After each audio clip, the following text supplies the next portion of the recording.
कसे संत जन्मतेन, कसे देव होतेन, कसे माणूस होतेन.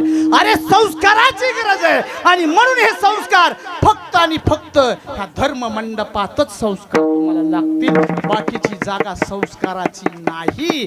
लहानपणापासून भक्ती केली तर महाराज जन्माचं सार्थक होईल. आणि जेव्हा आमचं हे बसलं तेव्हा आम्हाला काही होईन का महाराज? भक्ती होईन का? भक्ती संसार लय गोड वाटतोय, गोड.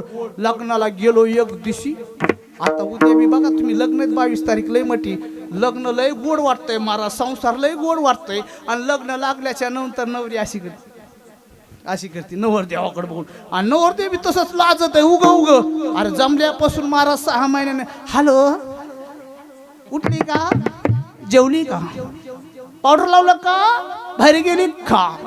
अरे काय माणसं आहेत महाराज, काय कलियुग सुरू झाले. आणि या भर कलियुगामध्ये महाराज काय संत कळणार आहेत महाराज. काय गोड वाटतोय संसार महाराज.